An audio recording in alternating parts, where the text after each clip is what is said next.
to the cloud. Good morning and welcome to District 57's area and division training for the 2021-2022 year. Congratulations to all of you. Thank you for accepting this assignment. I look forward to working with you all. We're going to have a great time. What we're going to do is you're going to hear from everyone on the team. We're dividing this segment up into parts. And just in case you're worried, no, we can't tell you everything you need to know about being a district officer in 4 hours, but 4 hours seems about enough to sit in front of a computer on a Zoom session. So this is the intro. This is the beginning. This is where you find out all the topics that are going to be relevant to you. And we will continue educating you and helping you and supporting you in our district executive committee meetings, which happen once a month on the second Saturday of the month. And I'll be sending that out again. Let's get started.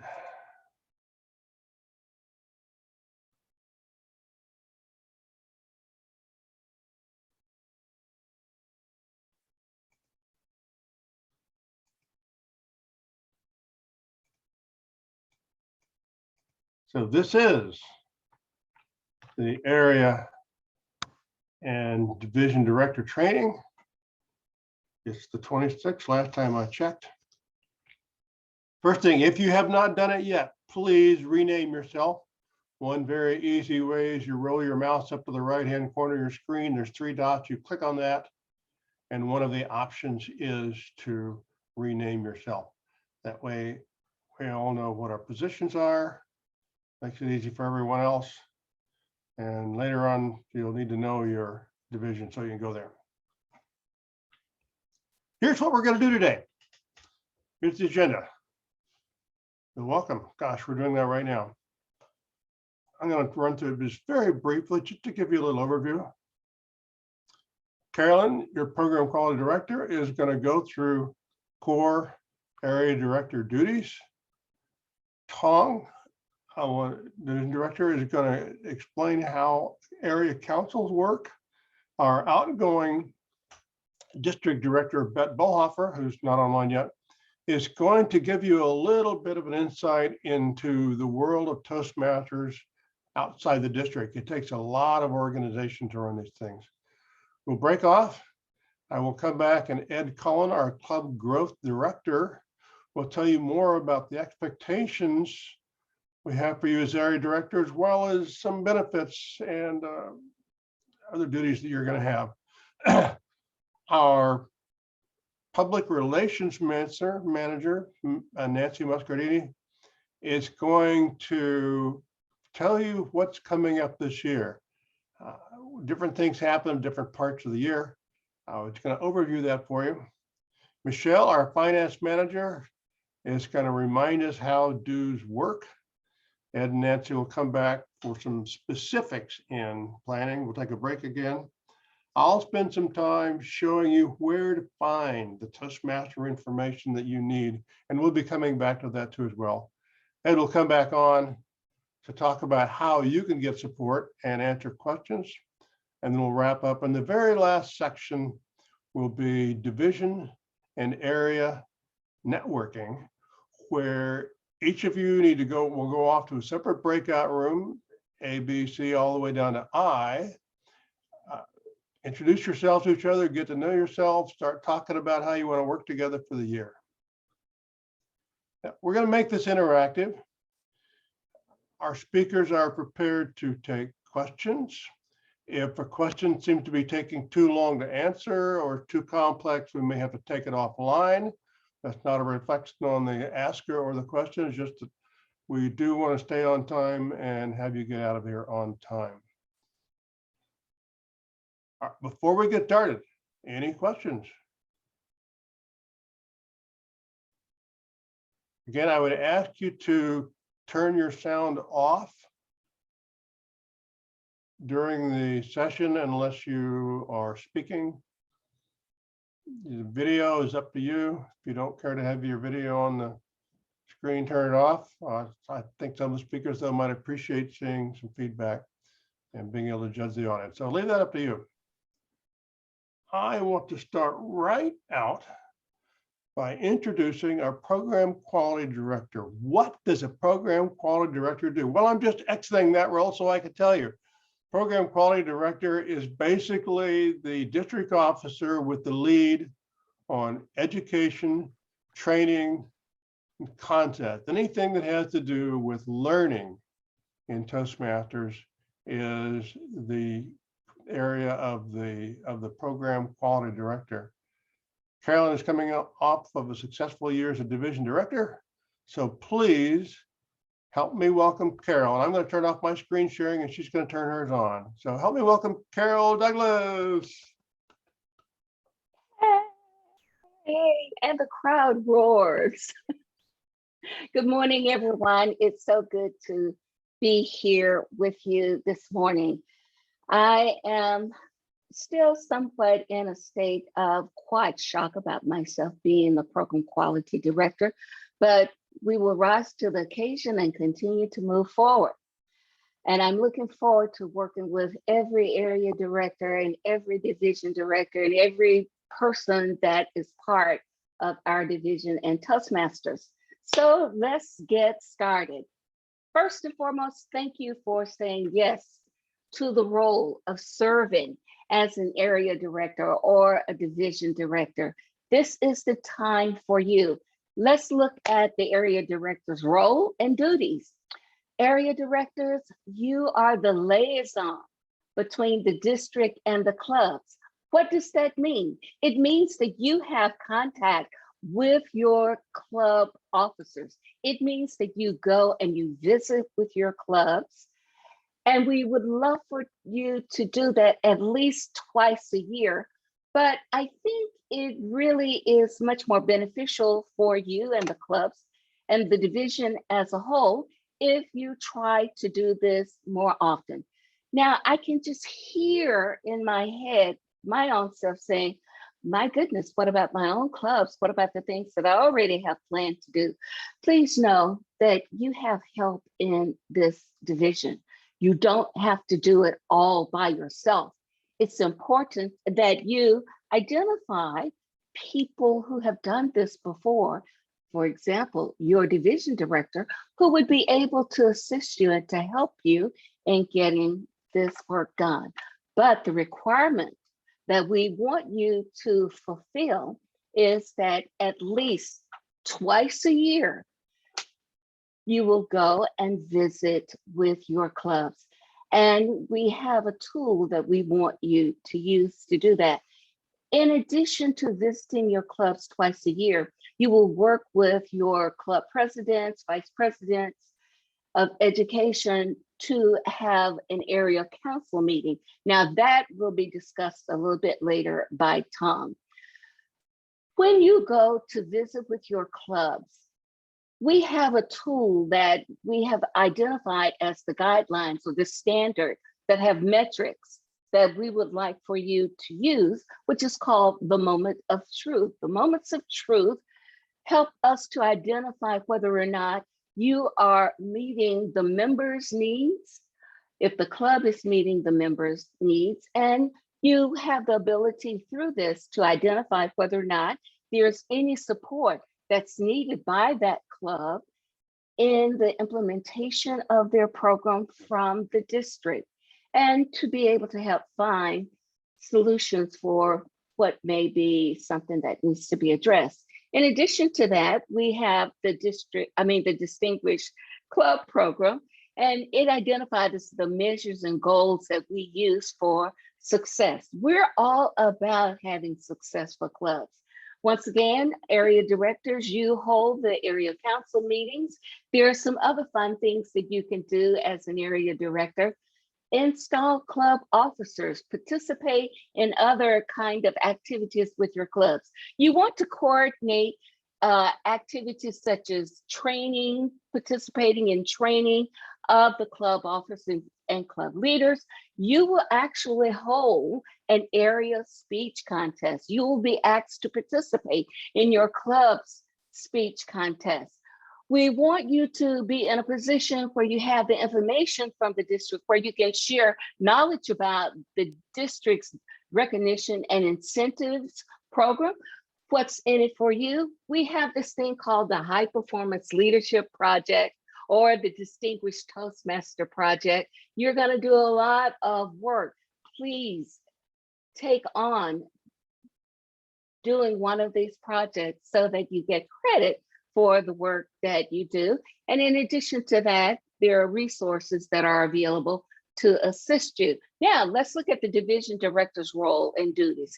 You are in somewhat of a supervisory capacity because you lead and support your area directors in the things that they are doing.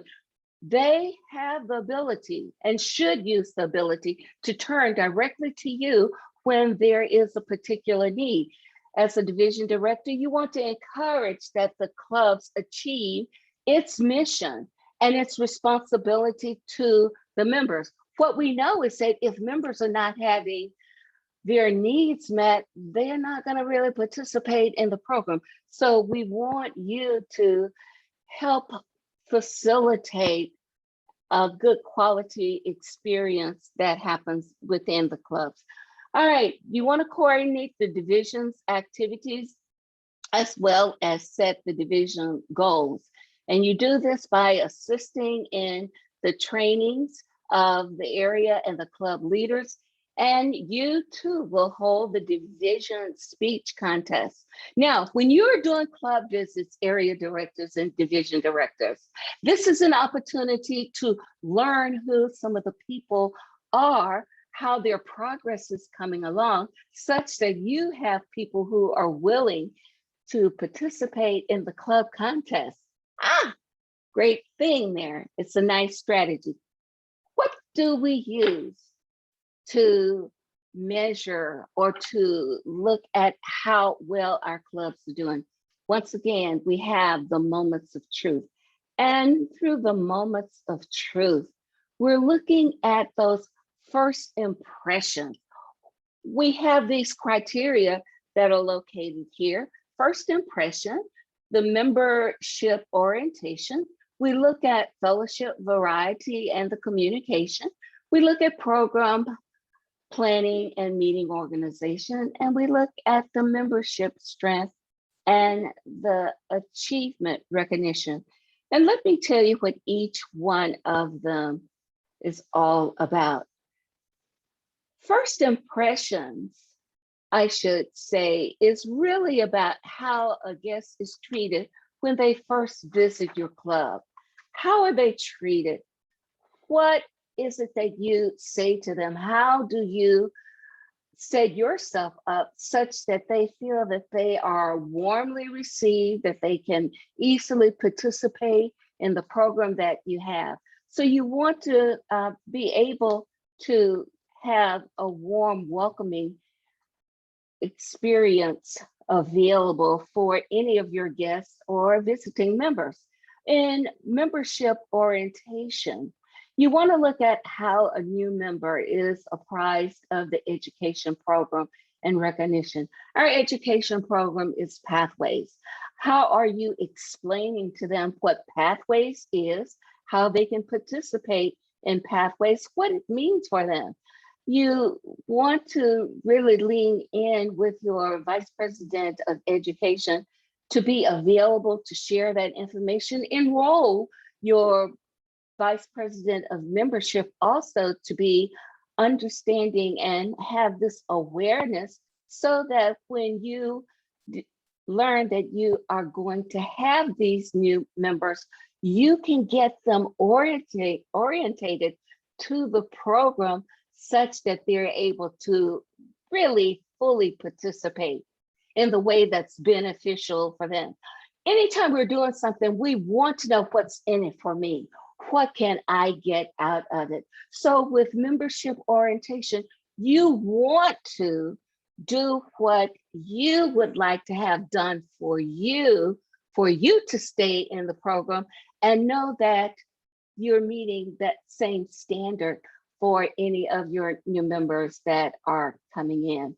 Under fellowship, variety, and communication, We're talking about how the club provides a warm, friendly, and supportive environment.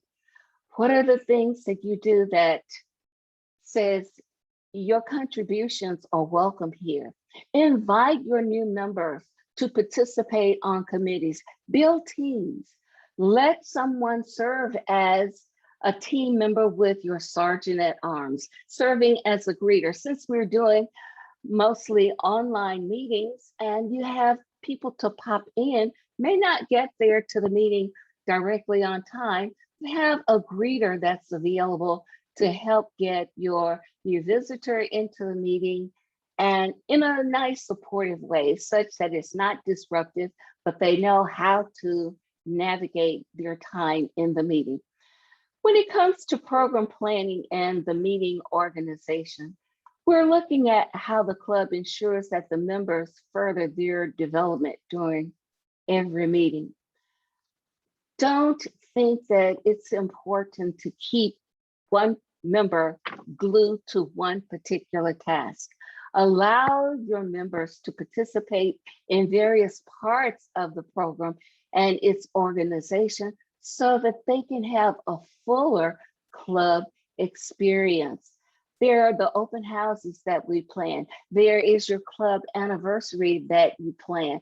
There are other member recognitions and accomplishment meetings that you will plan where you're inviting people to come in. Allow the club members to participate in not only in the planning, but in the implementation of the program that you develop together for this to occur. One of the tenets that I've always loved is when we meet, we eat. Well, since we are doing online meetings, it's okay to develop a menu and send that out and tell people if you're having a lunchtime meeting or if you're having an evening meeting, these are some wonderful snacks that can support you during the time. All right, let's look at membership strength.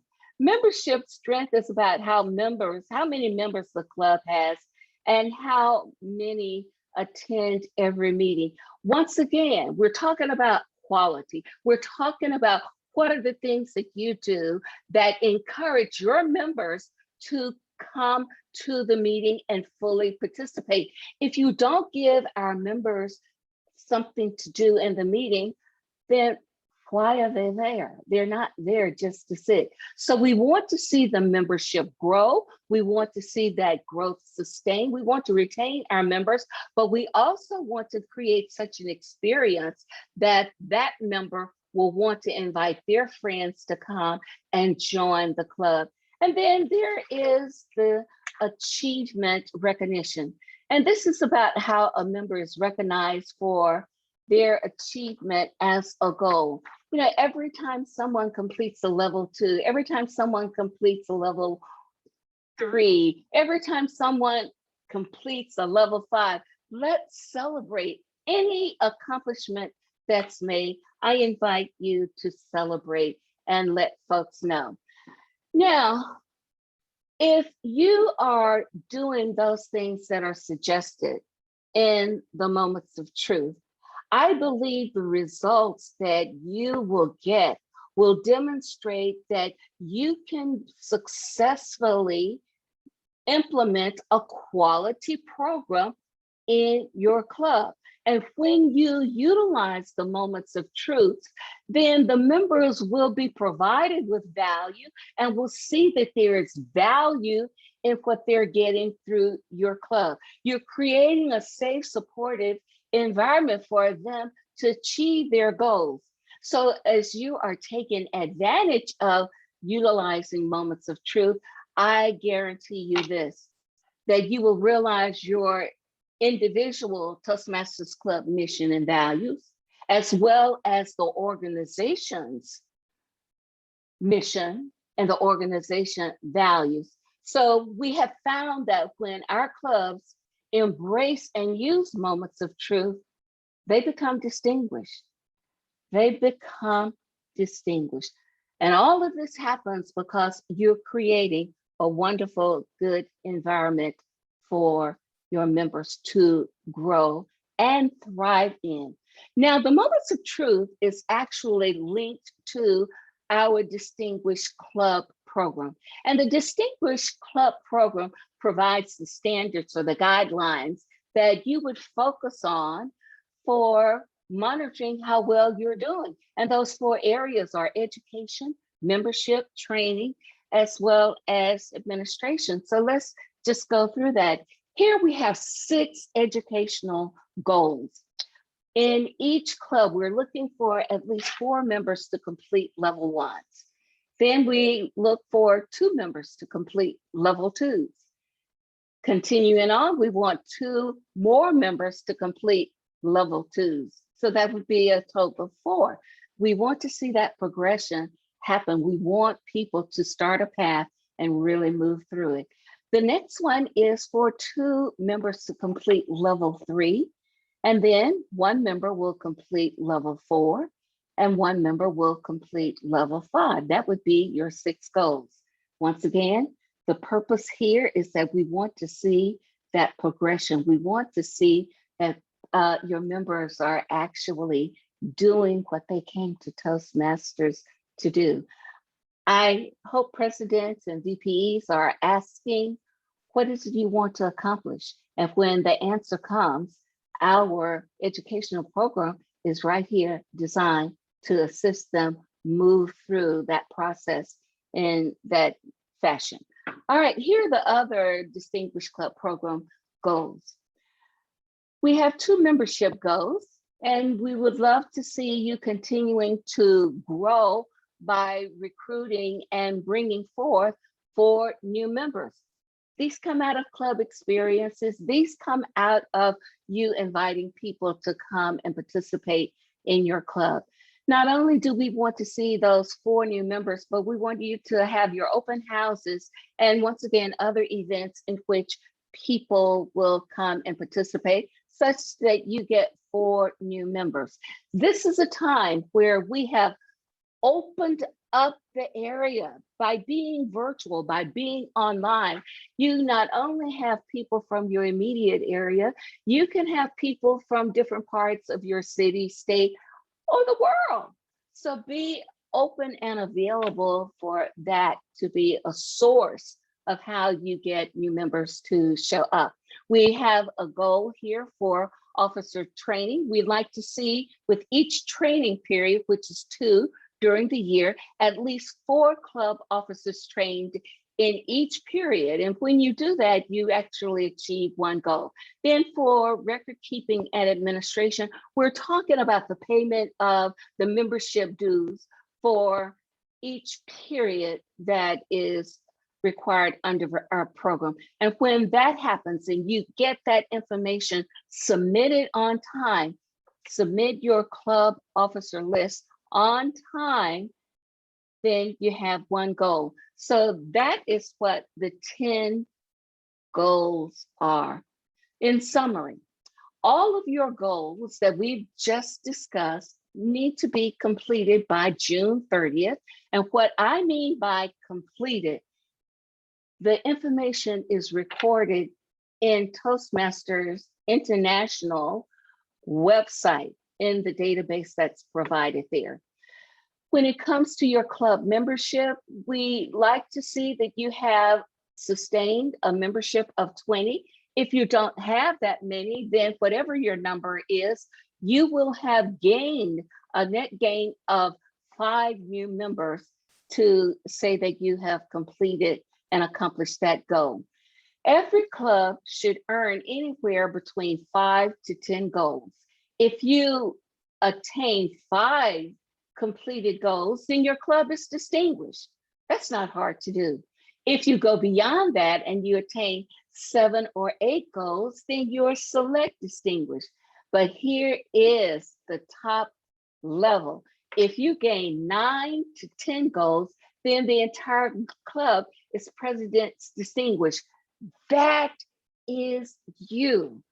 That's what's in it for you to shine and to say, we've done it. We did it. Great.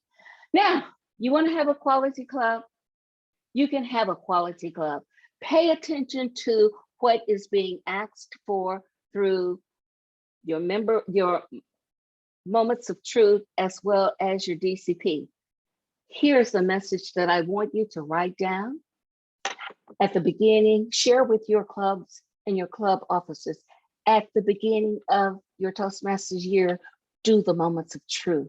Anytime that you see something is going not as it should, suggest to the club, do the moments of truth, because it's better to do your course corrections when they need to be done than to sit back and just wait for things to fall apart. So we find that club officers who support their clubs really well through this process, they're able to really deliver a good quality member and guest experience. And you enable your members to reach their communication and leadership goals. Toastmasters motto, where leaders are made. You want to do this. You want to be able to retain your members and grow your memberships. If your guests don't see that your members are growing, if they don't see that things are happening for them in their life outside of the Toastmasters Club meeting, why join that group? And then the quality club, you will attain your distinguished club status. So go for being a quality club. Now, the district has some recognitions and incentives for you. Clubs, I've already shared. To the moments of truth. I think this is one of the incentives that has been shown toward you for the past years. We are likely to do that again this year. Others may tell you the same thing, so please listen closely to hear that. In the past, one of the recognitions and incentives has been the development of a club newsletter. We've seen those, and some of them are magnificent and have very good content. Looking for club excellence. You want recognition and receive award dollars for improving your club's distinguished club program and membership standing. You want to do some website and meeting improvements, and for that you receive incentive dollars for that. Now, get all 7 officers trained and get them trained twice a year. That too is an incentive. If I am recalling correctly, I think in Division D, there were a couple of area directors that received this wonderful incentive for getting all 7 of their club officers trained. Those were Regina Davis and Winnie Ma. So we do have some area directors and division directors who are really clued into what our programs are all about and participate in getting that done. We actually have a brand new incentive that Ed Cullen will discuss with you later on that is involved in starting a new club. That's really good. Other recognition and incentives, we have some division-wide incentives that we ask for you to always listen for. When you hear them, be sure to pass that information along to your various clubs. We have incentives for the members. Look at that Triple Crown. With the Triple Crown, you have your members complete at least 3 of the levels in a pathway or multiple pathways, but they complete 3 levels. And the sticking requirement here is that you really want at least one of those paths that has been awarded to be the completion of the path of the 3 levels that have been done, completion of one path. And then we have the OATM, which is the Outstanding Achievement Toastmaster Award. I personally like this one because I like to be able to fully participate in the Toastmasters program. So it means that not only do I participate inside of the program, inside of my club's program, but I can participate outside in someone else's program. How are you mentoring new club members?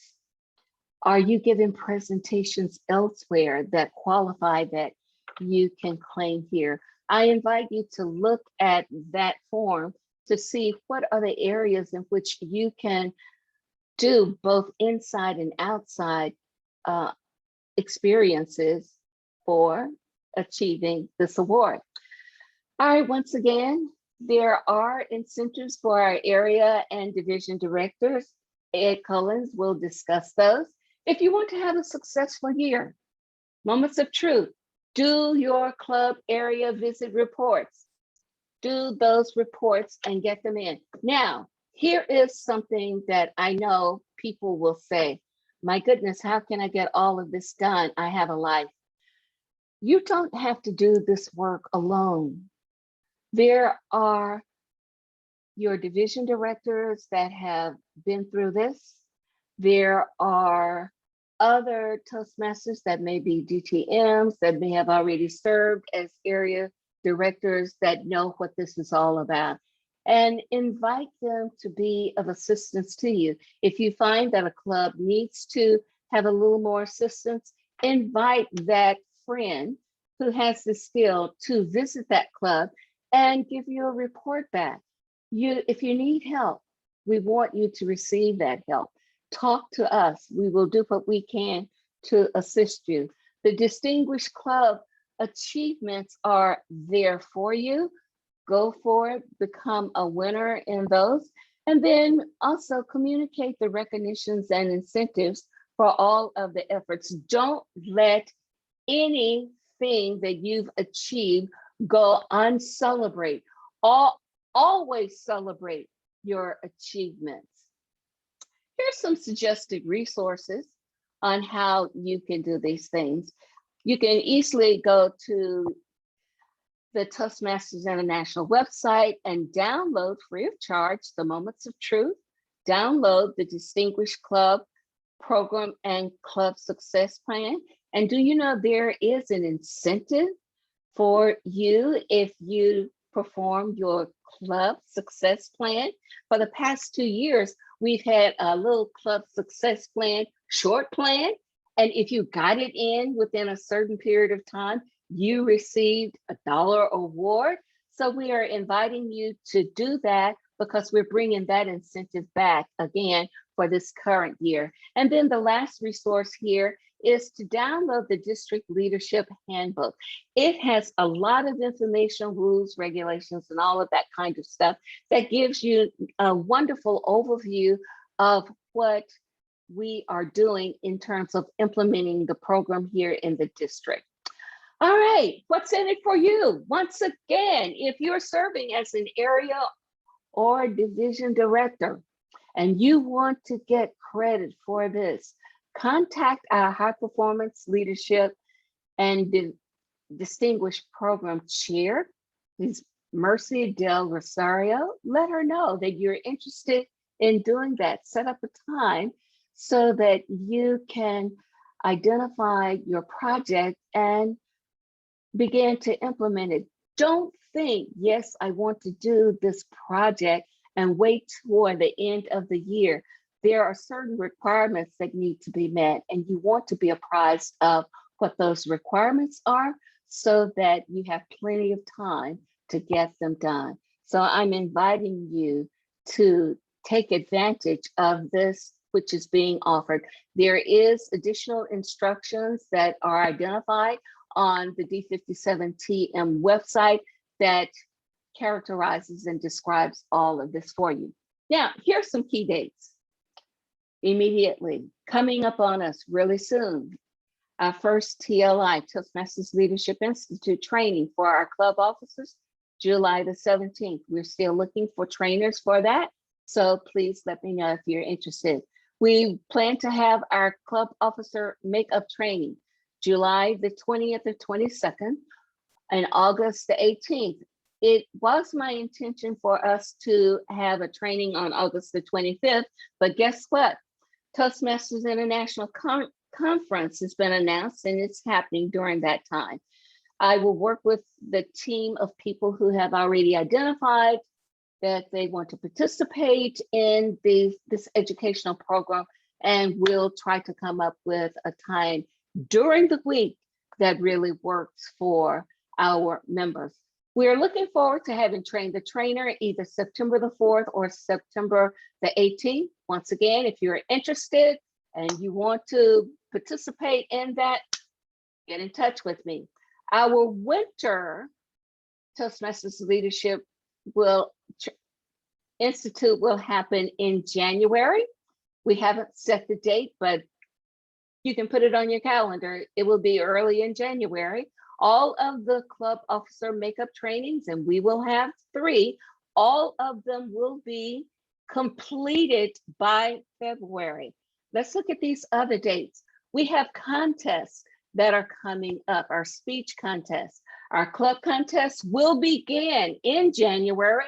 We want all of them to be completed by the end of January. The area contest should start in February and be completed by the end of February.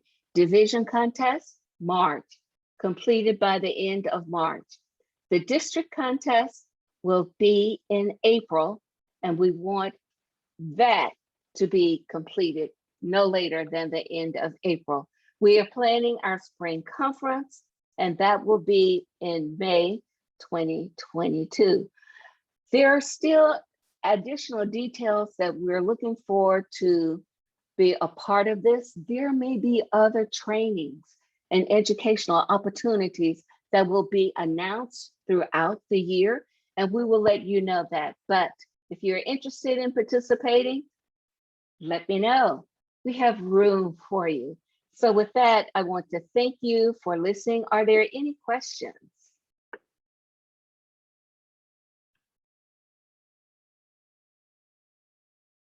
If not, I turn it back over to our leader here, George.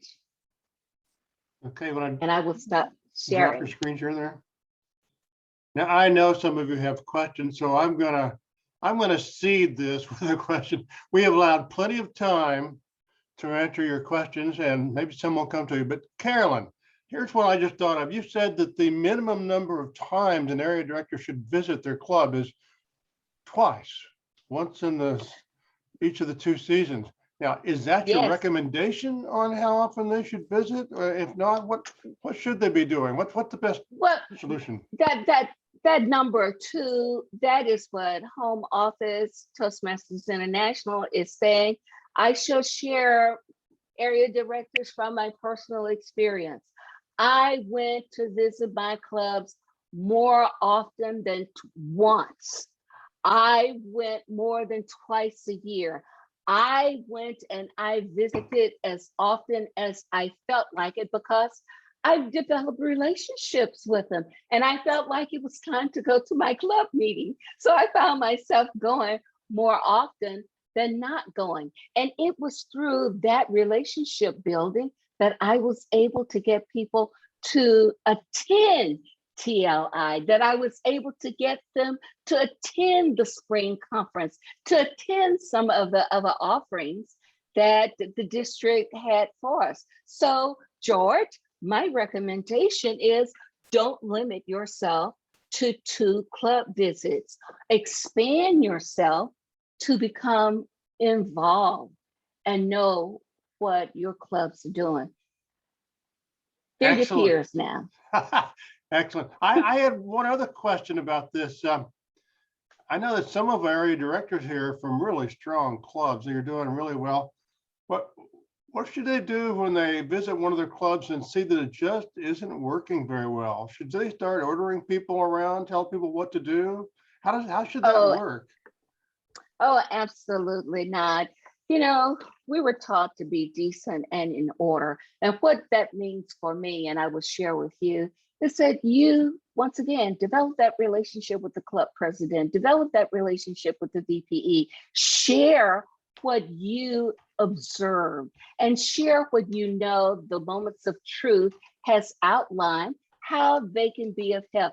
Identify if that person tells you, I don't know how to do this, I need help. Identify where the resource is. And also, if you need to, I would do this, I would ask that resource, are you available to assist my club over here. Just help. Just be that liaison of help that's needed, because when they are doing well, you will do well. Awesome, awesome. We must have some more questions by now. Who's got a question for Carolyn? Anything about how education program relates to your role? I had no idea we had so many shy and retiring people. Rick. Yes, good morning, everybody. You mentioned Good morning. that one should visit at least more than once the first between July 1st and November. Let's say I visit 3 times. Is your report based on which visit? The last visit, I assume, or just a summary of your 2 visits, let's say, that you did between July and November? Well, from my personal experience, because of the number of times that I visited, I got an opportunity to see the first impressions more than once, because that composite of visits showed me what the impression was, the first impression that the visitors who came to those meetings, what they received. So I would say it's a composite of the experience. Now, realistically, Rick, if you only go one time, that's all you can report, right? Is that the best report? I have to turn that back to you. Is that the best report? Because you want to be fair in your assessment, and you want to share your impressions, that which you observe, with the club officers, so that they can also give expression to you about what that experience is.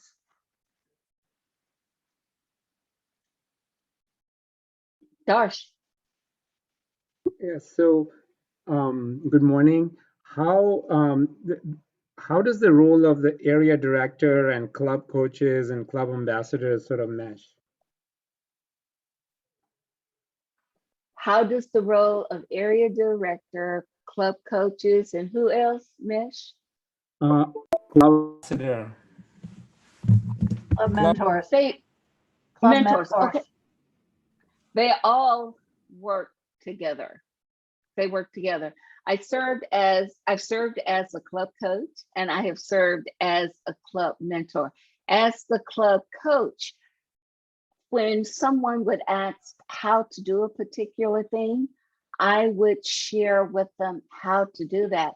But I would also ask, what are the things you want to accomplish throughout the year? So let's look at your program and let's see what some of those things are that we can do, we can put in place to make sure that you're on track and you can get those things done on a timely manner.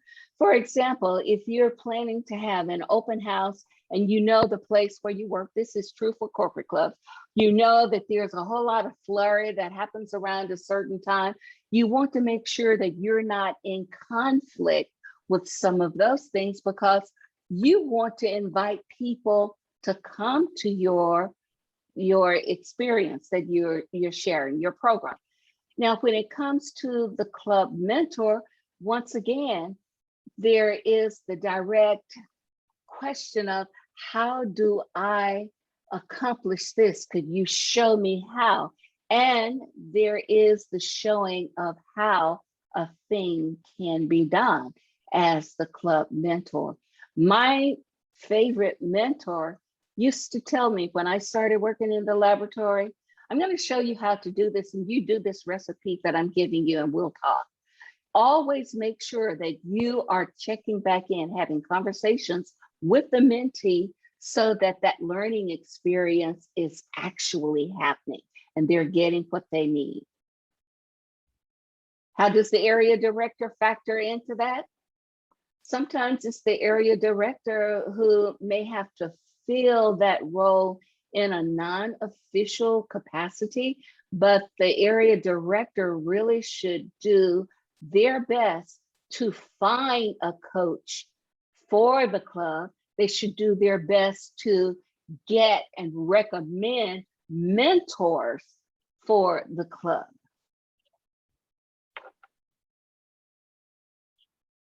Any other questions? Carolyn, I have a real quick question and I'll put my hand down. Thank you, Lynn. Where on the Toastmasters website do we find the area director report? I usually go to the Toastmasters website and type it in the search bar and let it pop up. And it's a fillable document. Okay. Because I thought it'd be really great to look at it before you go on a visit, so you know the things that you want to make sure you see, hear, do when you're on that visit. Is that true? That is true. And once again, the area report is reflective of the moments of truth. And it's okay for you to start sharing this information with your club president so that they know what you're looking for. Exactly. They're not unaware. They're not caught by surprise. Our club visits are not a thing where you're saying, I'm coming to see how you're doing and I gotcha. It's none of that. We're there for a supportive role. We're there to see whether or not a quality program is being implemented, that our members are getting their needs met, and that the program is doing what it's supposed to do. Perfect. Thank you. All right. I Thank think you. You're welcome. So Subhash has a question. that's what I was about to call on. About Subhash? the moments of truth. I remember to have done it as a club member in the traditional program. Are you saying the area director needs to do it? No, I'm not. The club decides whether or not they want to do it. They can choose to do it themselves. I have the experience that some of the clubs that I've been a part of have said, oh, we're too close to the issues. Let's get an outside facilitator for this so that we can focus on sharing the information that we have, and our individual information is in the group. Now, think about this. When you're serving in the role of the facilitator, you are facilitating, not making all of the contributions. You're facilitating. So this is why it's always good to have a facilitator for that, someone outside of your club if you choose. But yes, you can do it inside the club if you choose. Thank you. You're welcome. Are there any other questions? I am pinpointed so I can't see the gallery. There are no questions in the chat, Carolyn, so unless someone verbally speaks it out, but no more questions. Yeah, I have a question. Okay. Suppose one of your clubs just meets at a time that you just can't make. Maybe it's your work, maybe it's something else. Does that mean they just get ignored, or can you get some help on that?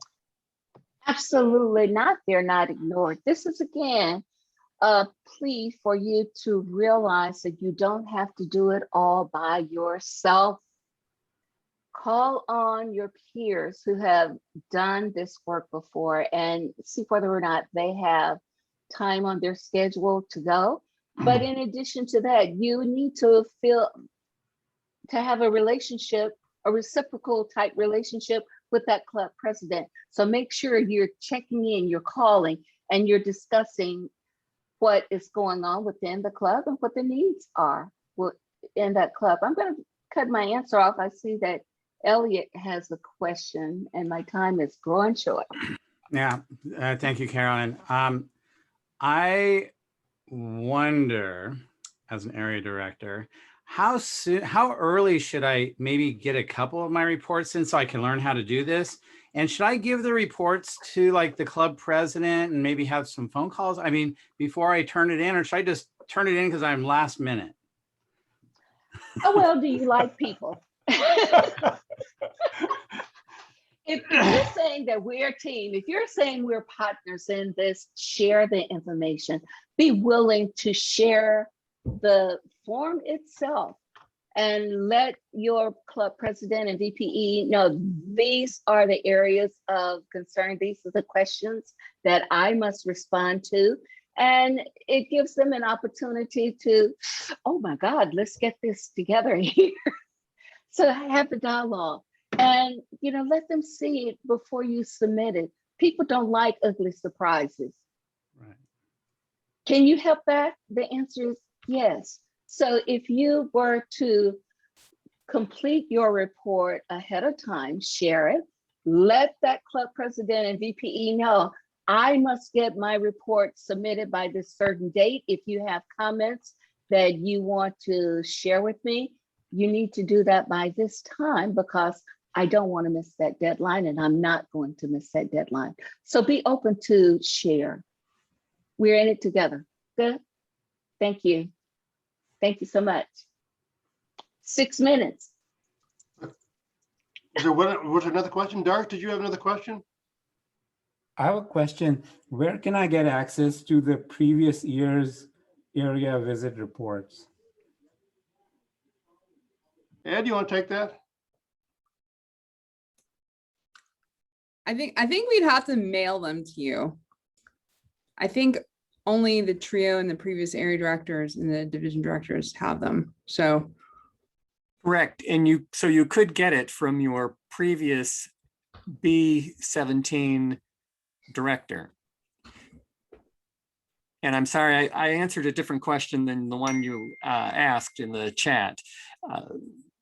I answered a dashboard question, but if you want to see the area visit reports, you need to talk to the previous division B person or the previous B17 area director. Just to add on to what Ed's saying, Toastmasters does not archive these for us. There's no place on the website you can go to. Your absolute best source is to talk to your outgoing colleague, because you can not only read those they file them, they've got copies, we hope, but you can also just talk to them about their clubs and get more insight, more feedback on it. And one of the things I'm going to say in an hour or so is that when you do the report that will be due November 30th, 2021, it will be a great basis for the report you do May 31st, 2022. And you can pass that along to your successor, and I'll be quiet after that. There's a couple of more questions in the chat. Let me see. Gangabir, hopefully I said your name right. In the past, I've heard before writing the club is going downhill in the report, inform the trio. What is the best thing to do? Anybody can answer that one? I have experienced some area directors wanting to do everything they possibly can when they see that a club is going downhill. And what that has translated into is, let's do the moments of truth. I know one person who really loves to do that is Wade Cartwright. He seems to have an expertise in moments of truth, and in the work that he's been able to do, he has helped clubs turn around. So one of the things I believe we as a trio could do is help to identify as a resource those members of longstanding who have those kinds of expertise to help you in that regard. We are not interested in getting rid of clubs. One of our missions is to continue to create clubs, new clubs, sustainable clubs. I'm into sustainable clubs, not them going down. So if I want to have a sustainable club, Moments of Truth is very important, but also looking at perhaps a few other criteria on what else can we do now for clubs to be sustainable. Another question, what about videos of last month's DLC meeting? I did not see them on the D57 website, and that's Kale asking that question. Subhash. Excuse me. So you're talking about the DLC or the DECM? Which one?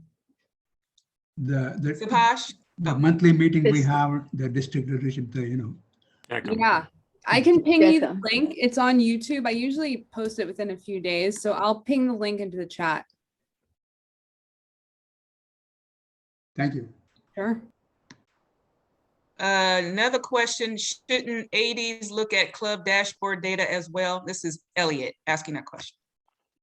Absolutely. That means that you want to get over into the distinguished club performance that's identified on TI's website. You go to the website, click under leadership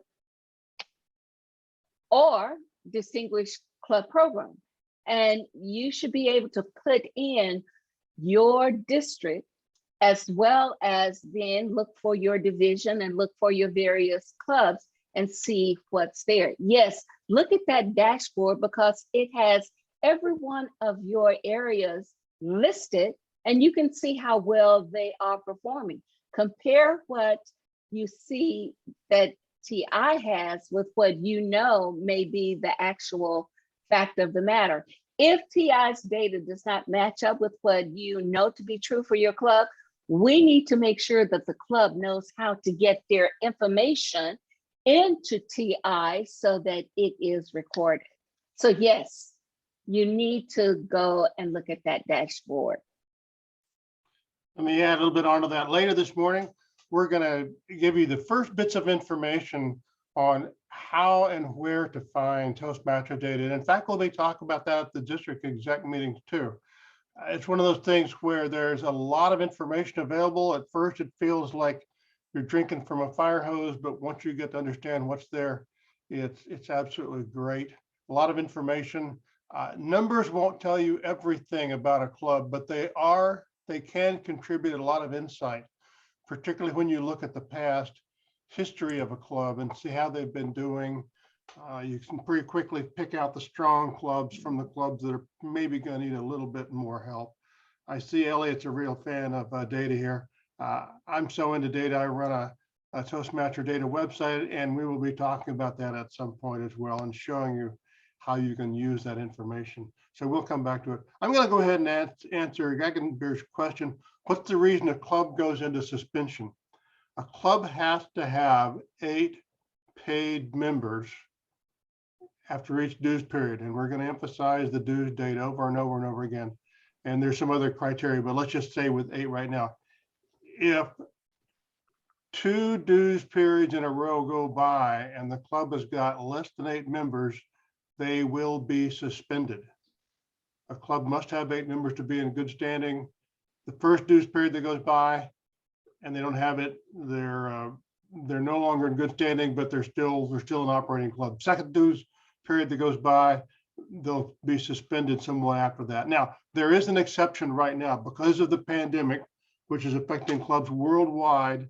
They added on one more 6-month extension. So a club actually has to be below membership 3 dues periods in a row before they will be suspended. So you don't want that to happen. You really don't want that to happen. Your club's at a very low membership. You want to pay special attention to observe how they're working, see what you can do to help them get their membership back up. Some of them need real changes. Some of them need just a little bit. More questions. What do we got here? Oh, I see Winnie pointed out about direct reports. We're referring to the Toastmaster website a lot. There's a special section in there for district officers. You are all district officers. And it's under the leadership tab, District Central. And sometime about the middle of July, Toastmasters will have plugged you all in and will know your standing and will give you access. So right now, your best shot, if you want an early preview, is to talk to your predecessor, maybe even set up a Zoom session if you want to and have them show you some things. But starting in sometime in July, you will be able to log in to the district officer section. That's where you find the official version of the club visit report, even though there's one in the open part that you can look at too. And a lot of other data is available there. Yeah. More questions? George, this is Shalini here. I just wanted to know that all the new club officer list is usually updated by end of June. If not, how do I know if the current officer list, whatever is available, is that the latest officers or the previous? Now, if you keep talking about that, you're going to make me cry. Because right now, only about half of our clubs have submitted their new officer list. Half. And Toastmasters, if they don't turn it in, Toastmasters doesn't know who they are. And the only way we're going to know who they are is if you know someone in the club and call them up and beg them to give you the information. So again, starting sometime in July, when you have access to log in to the leadership part of the website, you will be able to download the roster, the member roster, and the club officer list for all of the clubs in your area or division respectively. And that will have in it every club that has turned in their list. It's one of the reasons why one of the Distinguished Club Program goals is turning in your officer list so we can get it. And again, your predecessor may have some additional information. So Yeah. Okay. Summary, they'll make available to you, Toastmasters will make available everything they know about the club. Okay. And if you have issues, we can work on it. Sounds good. Thank you. Other questions? I'll tell you what, maybe some more questions will come on later on. Let's go ahead and move into our next segment. We're a couple of minutes I just early. have one closing. I have one Okay. closing statement. All right. I want to thank everybody for being here and thank you for the questions because they really help us to identify those things that we need to focus on to be of support to you. Once again, we're having the TLI and we're looking forward to your participation as trainers as well as speakers to support the education program this year. So thank you very much. Thank you, Back Carolyn. to you, Big George. hand for Carolyn for a great insightful talk. Next up, the area council is something that's recommended that everyone done. What's an area council? It's the area director and the president or maybe the presidents and VPEs of their clubs. This is not something everyone seems to know how to do, but it is to every area director's advantage and to their club's advantage to have an area council. And that means that you're meeting regularly with the officers of your clubs. This is going to help you a whole lot. I really strongly encourage you to do it. And we're going to go further than just saying you ought to do it. I'm going to bring on Tong Yin, who was very successful at setting up and running an area council this year. So Tong, tell us about how you did it. And do you have slides or you want me to put up some slides for you? Right, thank you. Thank you, George. All right, take it away, Tong. All right, are you bringing up the slides? Give me just a moment here.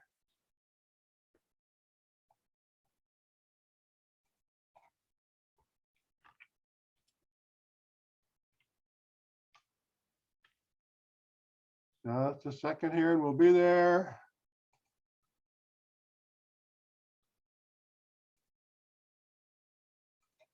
What do you know? Right, great. Thank you so much, George. And good morning, everyone. And thanks for the opportunity to share my experience here today. So as Carolyn and George mentioned, that one of the area director duties is to lead your area council and run area council meetings. So today I'm going to share what I've learned over the year in leading my area council, what have worked, and the lessons that I learned. The next slide, please.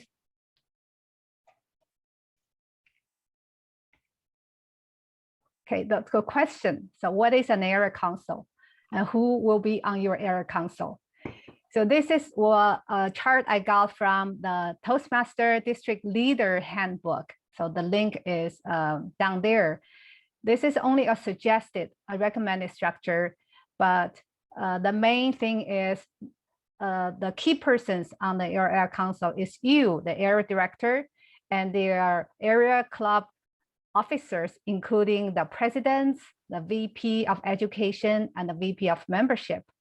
And the other roles, if you have the resource to fill the other roles, that'll be great. For me, when I started as the area director, I hardly knew anybody outside my own club. And I didn't know that there are other roles available that you can fill. So for the entire year, my area council only included me and my area club officers. So next slide, please. And it has worked well. So there are lots of benefits of running your area council meetings.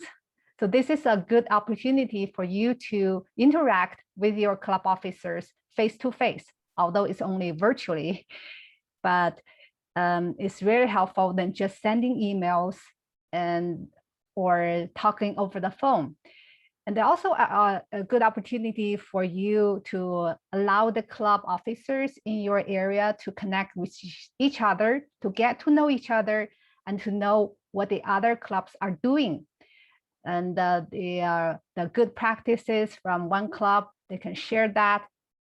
Can we go back to the previous slide, George? Okay, great, thank you. Share good practices, and you can run a mini training and have discussions to help your club get ready for their club contests. And also you work together to plan around your area contests, which is also one of the key duties for you. And you can find out whether the clubs need help, and you can help them find the resources, and also the clubs, because now they know the other clubs, they can find the resources for themselves. So this all helped me to achieve my goal and vision, which is to build rapport, support each other, and get stronger together for this year. Next slide, please. So plan your area council meetings. I had my first area council meeting in August last year. So at that meeting, we made a decision on how often we will meet for the year. So we voted to have bi-monthly meeting on the first Monday of every other month. So altogether, I've had 6 meetings over the year. And then after that, you want to reserve a Zoom meeting link for the rest of your year's meeting with our public relations manager. I wonder if the district will still provide free Zoom meeting links for our club meetings. If that's the case, then you're entitled to use one of those meeting links for your area council meetings. So with your Zoom meeting link, your schedule, then now you can create and send meeting invites for the entire year, so you don't forget. I use Google Calendar to do that. So I send out the appointments for the entire year. And before your every meeting, you want to update your meeting invite with your draft agenda attached. So that can be used as a reminder for your area club officers for the upcoming meeting. Next slide, please. At the first meeting, you want to give an overview of all the important events, tasks, timelines as like your summer and the winter officer training, and make sure that the officer, they provide the officer list by December 31st. If their clubs are on a half-year term, officer term, and everybody by June 30th. So these two are going to help you, help the club to achieve one of the goals on their Distinguished Club program. So it's very important. And also give them the timeline of the contest at the club, area, division, and district level that Carolyn just mentioned in different months of the year. And the membership renewal is also very important for the clubs, so 2 times per year. Ask them to prepare and start early. And tell them that, give them a heads up that you're going to visit them a minimum of 2 times per year, and you're going to prepare club visit reports based on your visits, and give them a heads up that you will be sharing your club visit draft reports with them, have them answer some of the questions, especially on the moment of truth related questions, because when you have the chance to see your area director report, you will see that some of the questions can be better or best answered by the club officers. And remind them that always check the District 57 website for updates for important events and deadlines, and also Toastmaster.org to manage the club. And also pay attention to the emails coming from the district, coming from Toastmasters with the important events deadlines. And also remind them that you will be sending periodical reminder emails to them. Next slide, please. So for every meeting of my, every meeting, I would include the following topics.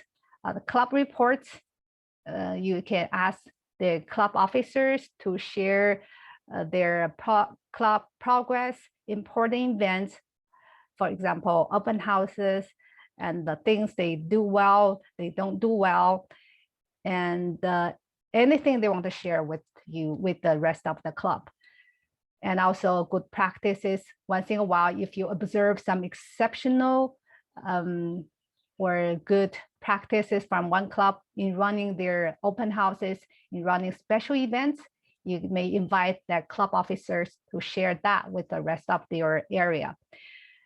And also, I always include upcoming events between now and before the next area council meeting, and the tasks and deadlines. Also, I also want to let them know the member growth opportunities, and ask your club officer to share that with their club members. For example, sometimes the district have openings, leadership openings, volunteers, club coaches, ambassadors, and the club member awards like the Triple Crown Award, the OATM, the Outstanding Achievement Toastmaster Award opportunities. The club officers, sometimes they are not clear about that. You want to let them know that these are the opportunities for your club members to grow. Also, we meet every month with the district executive committee. It's going to be the second Saturday of each month. There are going to be a lot of good information at the meeting. So we want to pass that information to your club officers and then help them to pass that to their club members. Next slide, please. And I also found something that's very helpful for me to run my meetings. The first one is to have an agenda as detailed as possible with the timeline, the topics that I just mentioned. And you want to start your meetings on time, be respectful of people's time. Also make sure that you run engaging and informative meetings. Otherwise, the people don't come. So engaging, that you want to have involve people, you want them to have the opportunity to give inputs, to talk, to have the discussion.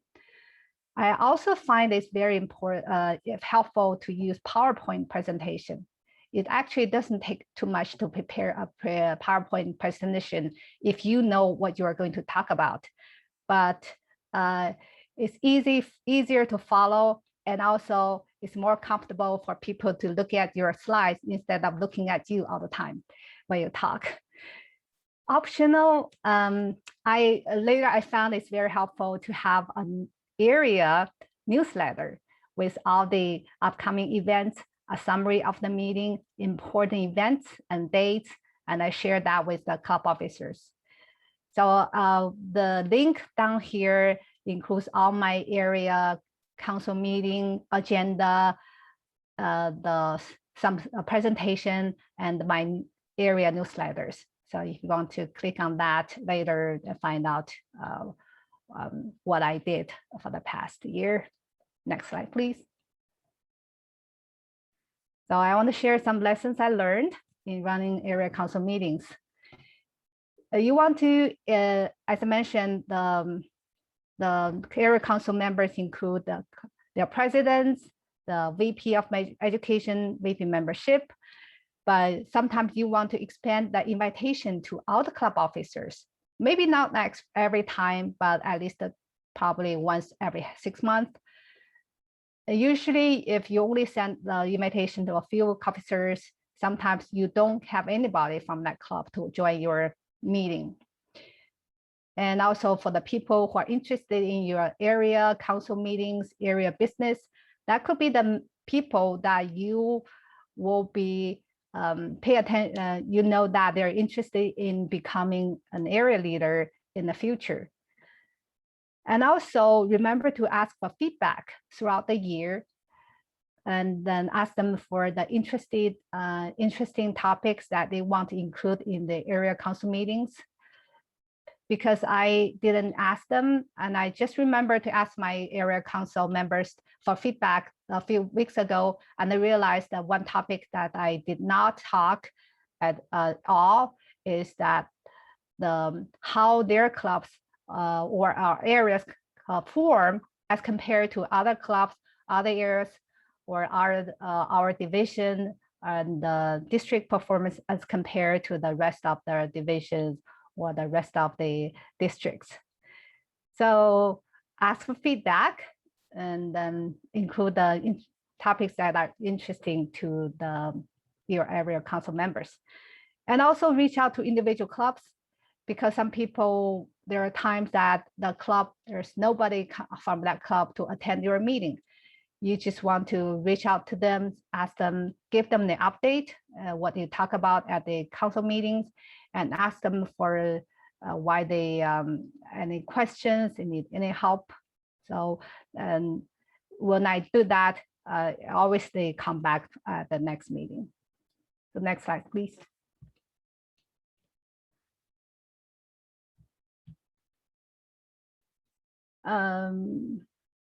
Okay, so running area council meetings. Did I have another ask for feedback? I think. Oh. We may have a duplicated slide here. Do you want to go on? I think the one thing is to, maybe I repeat the slide here, but one thing is you want to test your Zoom link before the meeting, because if you reserve the Zoom meeting for the entire year, maybe it stopped working. So I had that issue for my last area council meeting, because I heard that the Zoom has increased the safety level. So all of a sudden that link stopped working and it caused a lot of confusion. So test Zoom link before your meeting and make sure that Zoom link works. Can we go to the next slide, please?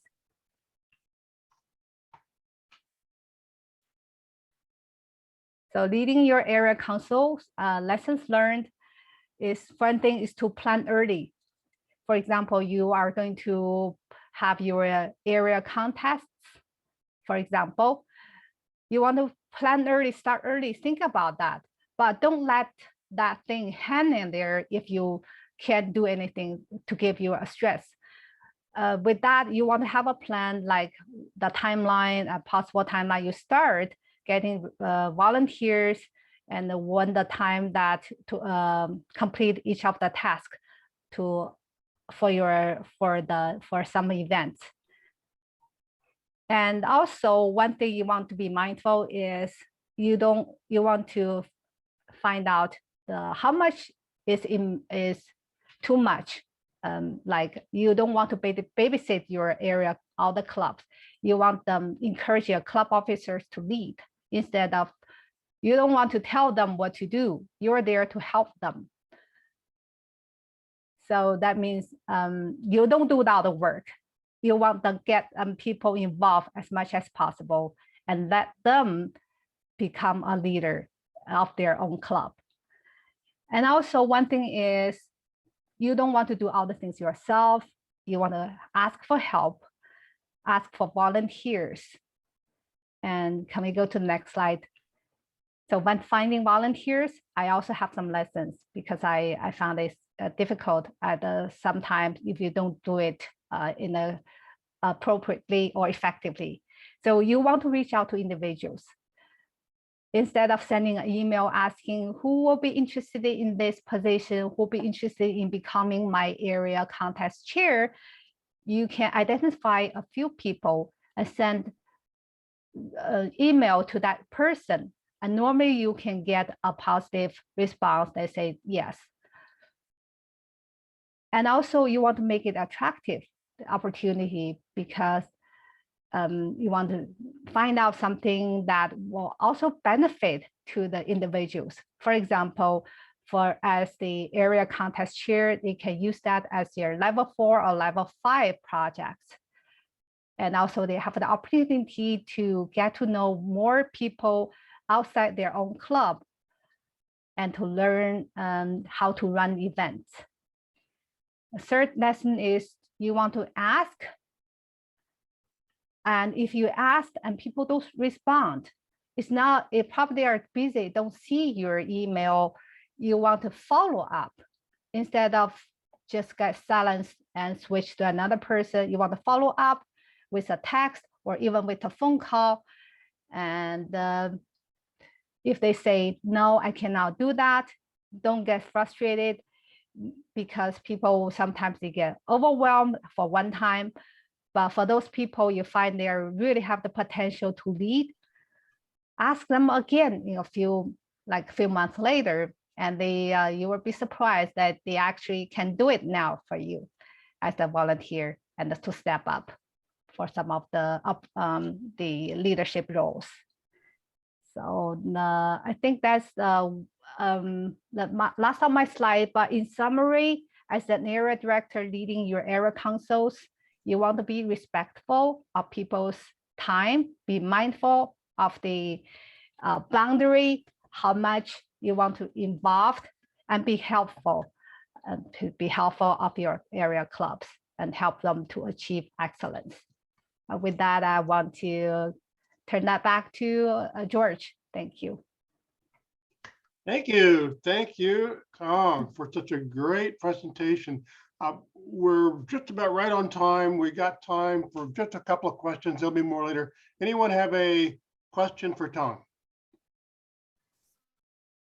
There were a couple of questions in the chat, may not be related, I'm sure, but there was a question from Darsh. Ed answered, but I guess he wanted some clarification in regards to how area clubs are grouped together by geography or any other criteria. And then it was also asked by club alignment, I mean how the clubs are grouped. So that's what Garsh's question is. How are clubs realigned by how the groups are, how are they grouped? Are they realigned? How do they are grouped, basically? I don't know if Ed wants to answer that, or Tong or George. No, I said George would talk about realignment later. It's okay. Later in the presentation question, but if George wants to handle it now, yes, and yes, by geography and by other factors. And it's going to be the topic of our second business meeting, something we're not going to talk about in this particular training, but I'm sure George will tell us at a DECM. Do you want to handle this, or? I want to focus on Tong's presentation right now. We got time for more Q&A later. Let's not have random questions. Let's have questions related to the presentation which is given. Super. Okay. Any questions for Tong? Go ahead. Shalina asked, she said I'd be an AD next month. Who would be my contact person for any back end help I need? For example, website, email groups. I want to set up an email group for the area H34. Plan to include all officers from all my area clubs. Also need a space to have an archive of the club council meetings, recordings, and that kind of thing.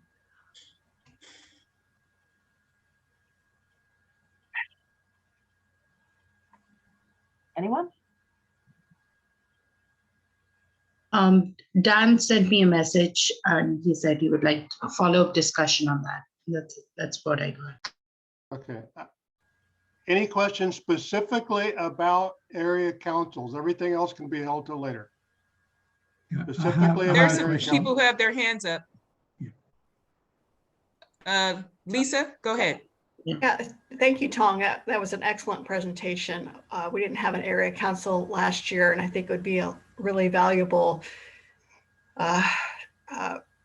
situation to create. And what I wanted to know is this a high performance leadership project as the leader of the area council? Or could it be? Okay, is that I can answer that question. Well, I actually did a high performance leadership project, but as an area director, but I was told by my guidance committee to come up with something specific, very specific.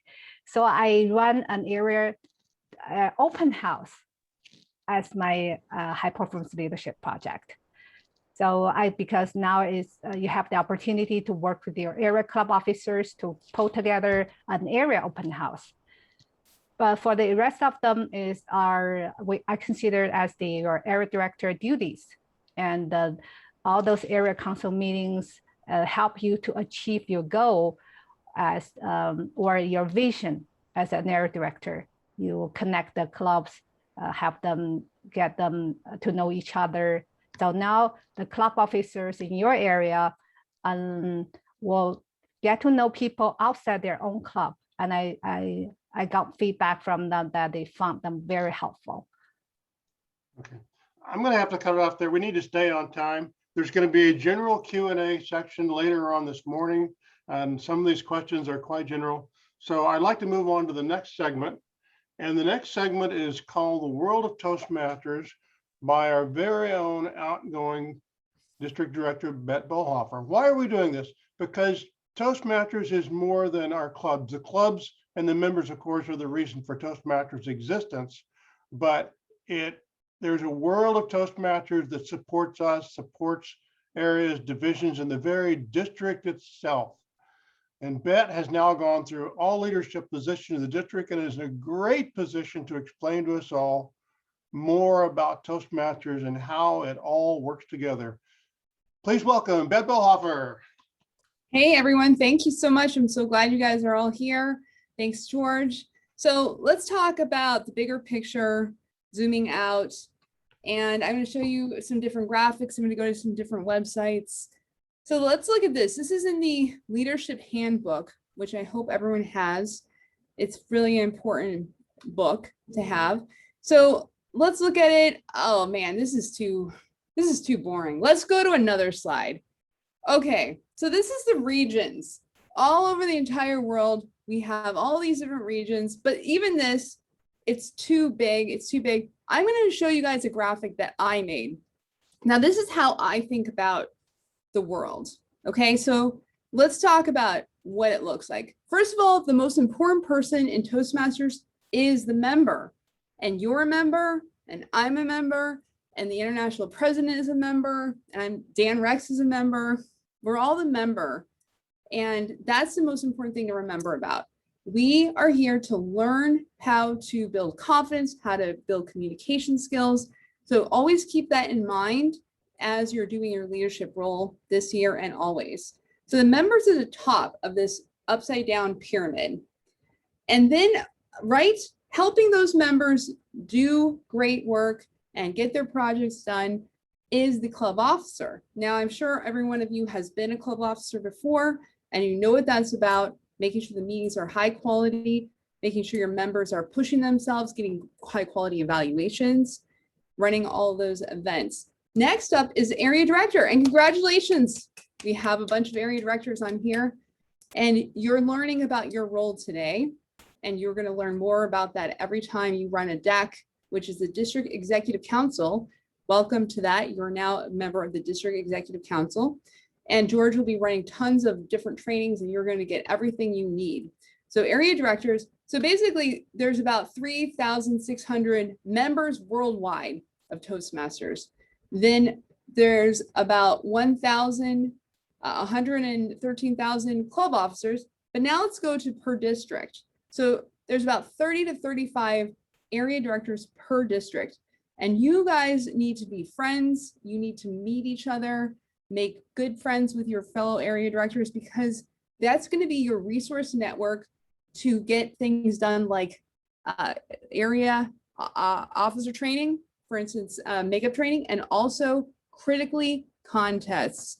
Your area director network is going to be very critical for running contests, which is not going to happen for a long time, but start thinking about it now.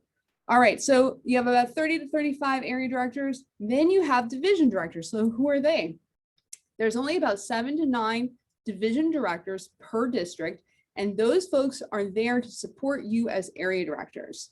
Okay, they're going to be letting you know about important dates, incentives that are coming up, things that you should be aware of as an area director. So they're really your support network. They're there to help you. They're going to run various meetings, and you really need to go to them with questions. Okay, they're the first line of help for you as an area director. Next up is the trio and the core team. So the trio is really more than just the trio, right? So this year you have George as your district director, you have Carolyn as your program quality director, and Ed as the club growth. But that's not the whole story. You also have Michelle, Nancy, and I think you're still looking for an admin manager, right, George? But anyways, there's 5 people who are on this core team, and they're really there to support all of the people from their level up. All right, so they're there to support the division directors with budget, for instance, making sure they have the tools, the training, the calendar. All of those things are there to support you as area directors and division directors. Make sure you can support the club officers, make sure you can support the member. It's a lot of burden on your shoulders there. Okay, now let's talk about above the district. So those are all the district officers. And by the way, there's about 20 more chairs, and chairs do not get any kind of credit for being a chair, but sometimes they have a lot more fun because they have a lot more creativity. And so things, an example of a chair would be Lindy Sinclair as running the Pathways program last year. And we have TLI Dean, which is a chair position. So these people really get to be a lot more creative.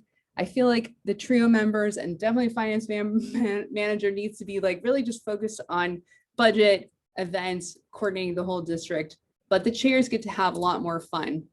Okay, next up is regional advisors. Now, this is probably something no member has ever even heard about, but regional advisors are kind of like area directors for us trio members. So we go to them for help. We ask them about like exceptions that are happening around, you know, dues payments or club status. And I just got some information on how to run virtual elections for clubs. And I just forwarded that email to Tom because she's trying to figure out how to fix an election, not fix an election. She's trying to figure out how to run our election using online tools. So those kind of things, I can go to my regional advisor and ask for help for things to run the district better. So they're kind of like area directors, and there's about 22 of them across the whole globe, if you remember that map I just showed you. Then let's talk about the International Board of Directors. Now, so regional advisors are really like helpers. They're here to support. There's a once a month meeting for the trio that they go to those meetings. But the International Board of Directors is really the strategy and executive branch of Toastmasters. And there's only 14 of them, and there's 2 of them per region. They basically are thinking, actually there's 1 of them per region, sorry. And they're basically thinking big picture. They're thinking Toastmasters 5 years from now. What is the plan? Should we add more languages? Should we partner with different organizations like Rotary? They're kind of thinking of those strategic big picture things that help us continue to grow and meet more and more people's needs across the planet. And then let's talk about the president, the international president, Michael Notaro. Everyone probably knows him. He is a past international president. But did you know there's not just one international president? There's 5 of them. I think it's one of the most interesting, surprising things ever. Oh yeah, and everyone's a volunteer. There's no one who's getting paid in any of these areas. And let me tell you, the people who are running regional advisors, board of international directors, international presidents, these people, it's pretty much a full-time job.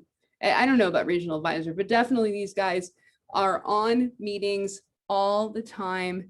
Yes, and across time zones. People have to sometimes get up at 2 a.m. to join a Zoom meeting because that's when the other time zones are able to meet. So it is really, really a very, very strenuous thing, and everyone's an advisor. All right, so I'm just going to kind of glance over this because I actually just talked about it, but it's really important to realize that this team is here to support you as an area director and as a division director. So get to know the different people and find out how to ask for help if you need it. So let's talk. Okay, we just actually went over that. So headquarters, I think that's one thing. Headquarters is the only organization as part of Toastmasters that actually gets paid. And I don't know the latest numbers. I think it used to be like 30. I think it's more like 50 or 70 now of paid employees. And they're doing the things like the IT department. So Elliot was talking about how much he loves all the data. Well, that data doesn't just happen. It's running on servers. There's software engineers who are in there working with the plumbing, trying to make sure the systems work faster. Pathways is a vendor product off the shelf, but it's been customized. But there's software people who are working in Toastmasters International. I'm talking about software a lot because that's what I do. And headquarters has a location in Englewood, Colorado, and I've been there. It's very, very cool. So they are all in there trying to help support the member. They run the website, they're running the financial backend that Linda and I know very well, and Michelle will be learning about very shortly, or probably has already been learning. So all of those kind of administrative things in the back end are all being run. They also run the magazine, which now is an e-magazine. So those are the things that are on here. I want to share some of the websites that are really important. So you can go to the current board of directors and see their pictures, and the trio members actually vote. And actually the officers of clubs, president and secretary, are going to vote in August for the next set of regional members, international directors. Okay, and let's look at the presidents. I don't know, George, how much time do I have left? About a minute.